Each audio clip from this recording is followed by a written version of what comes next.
సరదాగా పడవ ప్రయాణం మీరు ఎప్పుడైనా చేశారా? చేసి ఉంటే సరదాగా కామెంట్ చేయండి. నేనైతే సరదాగా చేయలేదండి. ఆఫీస్ పని మీద అయితే ఈరోజు ఎన్టీఆర్ జిల్లా ఏటూరు గ్రామం నుండి పల్నాడు జిల్లా జిడుగు వరకు అయితే నేను పడవ ప్రయాణం అయితే చేశాను. ఈ యొక్క పడవ ప్రయాణం ఎలా జరిగిందో సరదాగా చూద్దామా? నేనైతే ఏటూరు గ్రామం నుండి జిడుగు గ్రామం వరకు ఇలా పడవ ప్రయాణం చేయటం అయితే ఇదే మొదటిసారి.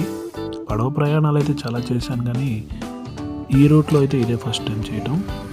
ఇది చాలా దూరం అయితే ఉంది. ఏటూరు గ్రామం నుండి పడవ దాకా దగ్గరగా 3 నుంచి 4 కిలోమీటర్ల వరకు ప్రయాణం చేసినట్లున్నాము. లంక భూములు, అలాగే ఇది 2 పాయలుగా ఉన్నట్లుగా అనిపించింది నాకు. ఏటూరు గ్రామం నుండి పడవ వరకు అయితే రోడ్ అయితే బాగానే ఉంది, కానీ చాలా డిస్టెన్సు రాళ్ళు రప్పలతో దాటుకుంటూ రావాలి.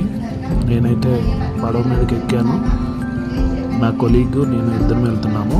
మాకైతే బండికి మా ఇద్దరికి కలిపి 150 రూపాయలు అయితే ఛార్జ్ చేయడం జరిగింది. ఇలా అవతల ఒడ్డు వరకు వెళ్ళాము.